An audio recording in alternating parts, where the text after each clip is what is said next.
Greetings, salutations, hello, and welcome to League Unlock. Eric and Mark with you guys. Week 3 and 2, respectively, behind us for the LCS and the LEC, which means it's power rankings time.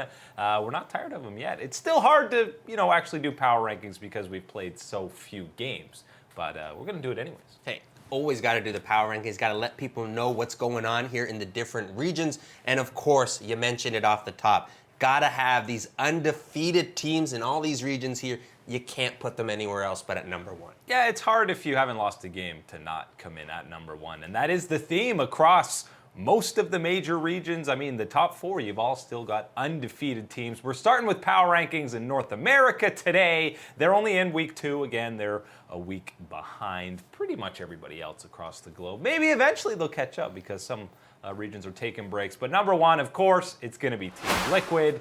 There might even be a bigger gap here between the likes of G2 and, well, not Griffin, because Griffin's in another stratosphere, but no one else is close in North America, and that's just because the other teams don't look that fantastic. No, not yet at least. We haven't seen the type of full package that you have seen from a team like Liquid where hey, this is the exact type of momentum that they wanted to carry into 2019 from 2018. Yes, not the world's performance that they wanted. They did not get out of groups here, but you had that formula and you saw what weaknesses you had with your lineup. And again, in the offseason, address those concerns, picking up Core JJ to make that bottom lane so solid and strong with Doublelift. And of course, Jensen in the mid lane, who was a huge performer this past week, helping Liquid get to 4-0. Yeah, I mean, this chemistry seems to be pretty much instant on this squad. One of the teams that rised up to number 2 is FlyQuest at 3-1, and this has been a bit of a surprise start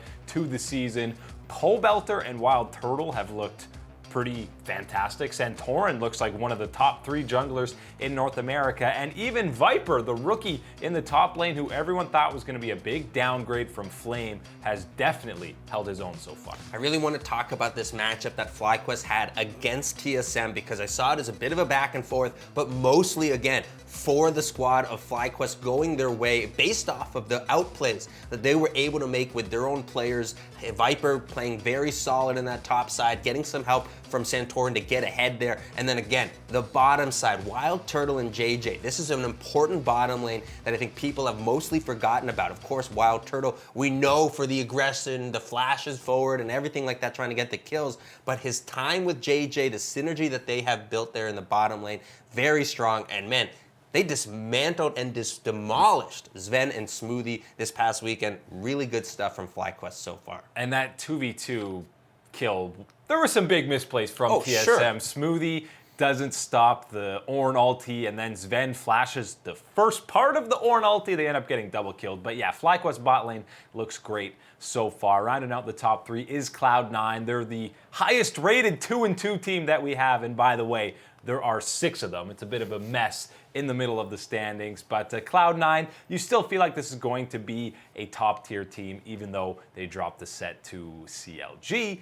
this weekend. And then the rest of the top 4, you have TSM, who lost that game to FlyQuest. They had a bloodbath against Echo Fox, and TSM and Bloodbath is something we haven't said in over a year. See, this is where you get into the part, hey, 2-2 teams here, you get 6 of them, and it's all about, for me, the inconsistencies that we've seen to start the year from these squads. I think when you look at TSM for sure here, you want to talk about Broken Blade in the top lane, had a great first week, but now we've seen the performances so far another week in, where Someday hasn't exactly performed up to the level that we'd expect from him, and of course, Huni seems to be in another slump here, so you can't really take those performances for too much credit here to Broken Blade, so I think we need to see more from him, and again, we need to see that consistency from the TSM bot lane, which is strange to say, given that Zven is down there. And if we're talking about inconsistencies, you got to talk about CLG. We had them 10th after week 1. They looked terrible, completely lost in their first week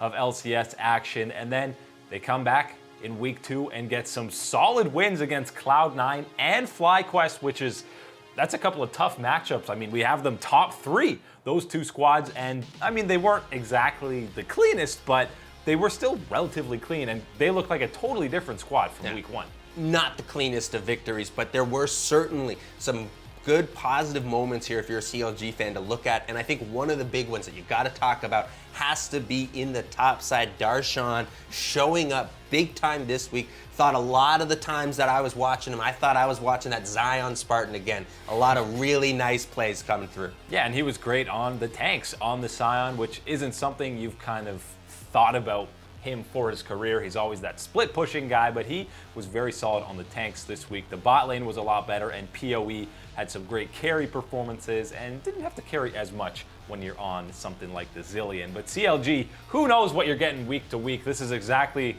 the problems we had in 2018. They would look great, then they would look terrible, but most of the time they look terrible. Hopefully for CLG fans, they can be closer, somewhere in the middle between the 0-2 and 2-0 CLG. A couple of the other 2-2 squads, Clutch had a rough week. They went 0-2.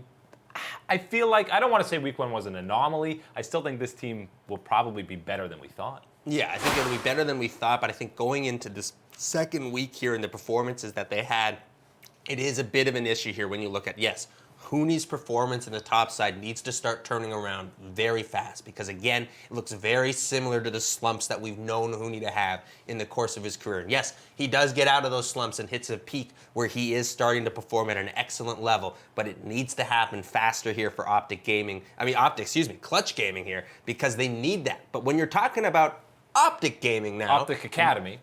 Right, that's the Optic Academy. What they really need is to keep the Academy guys really more or less on the main stage, because I think not only is their talent pretty darn close to the LCS level, and of course guys like Dardoch always at the LCS level, if not above, but you gotta say here, the synergy that this lineup has shown here, the communication that they have together here, even with Crown in that mid lane, it is looking very good for Optic Gaming to continue to be a competitive team, at least in the spring split.